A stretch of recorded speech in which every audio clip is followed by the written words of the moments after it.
It's Shadow Realty here today with Ian James Corlett. Hey. How are you doing here today at AnimeCon 13.0? Fantastic. I just teased one of my other characters, Mr. Fantastic. But anyway, I meant it. Fantastic. Being a voice actor, do you go for any audition that is open? Oh yeah. Yeah, I get auditions every single day.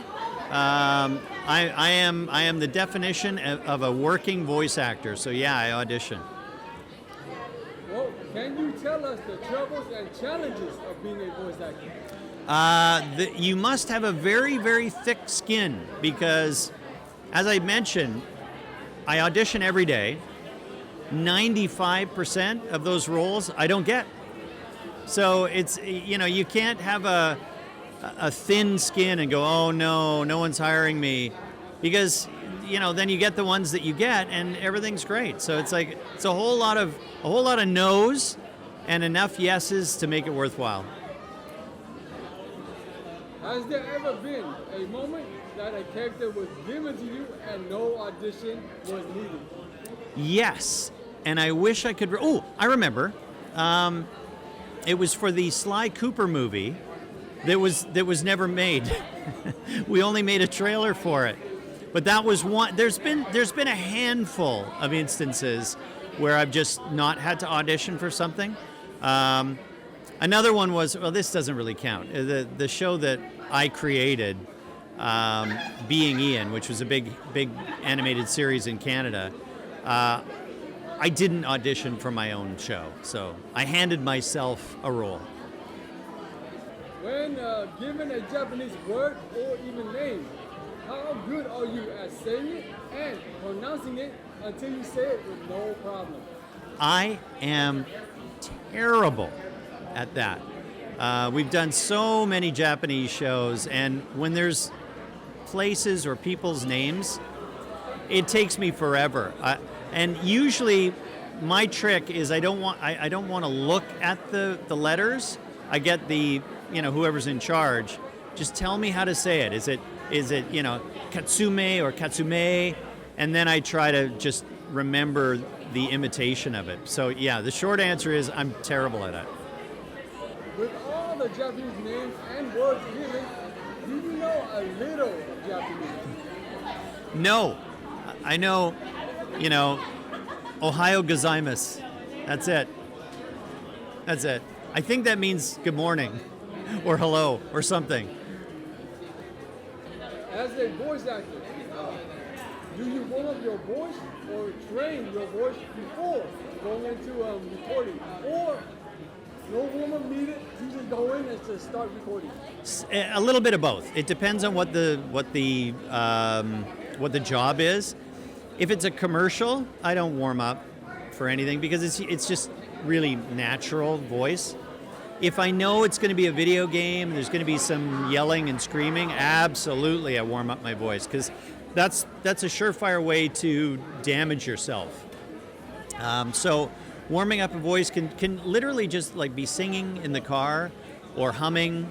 But yes, if it's going to be what we call a stressful voice session, absolutely I warm up. When you're warming up your voice, how long does that usually take before you're ready to record? Oh, maybe 5 minutes. There's a lot of really good exercises. I wish I could remember some of them. Some of them involve straws, like humming through a straw. It's really good for your vocal cords.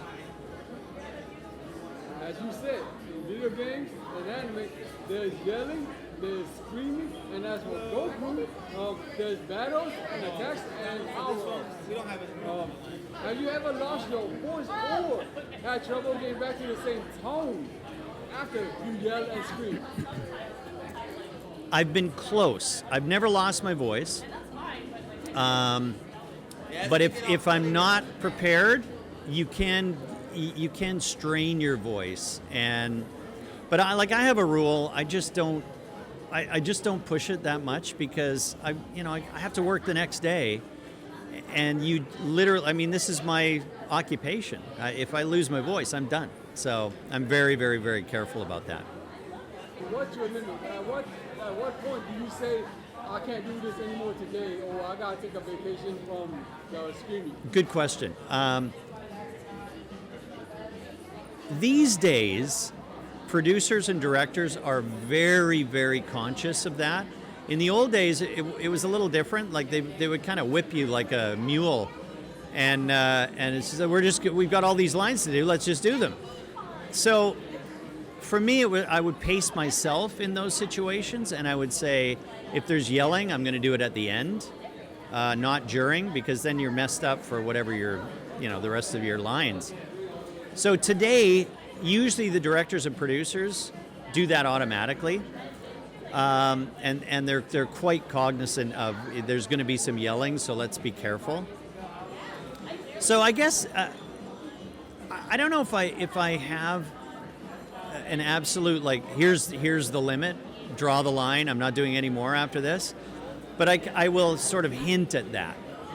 And there's something that I've done for years. It's become kind of a joke in the industry. It's called the Corlett 75% rule.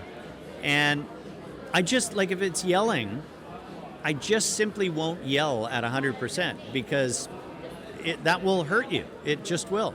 So there's a way to make 75% of a yell sound like 100% of a yell. And that's the answer. That's on me, the professional, to look after myself, and it works. Thank you very much for being with us today, everyone. Ian James Corlett. My pleasure. Thanks, guys. It's been fantastic. Play Marvel Rivals. You'll love it.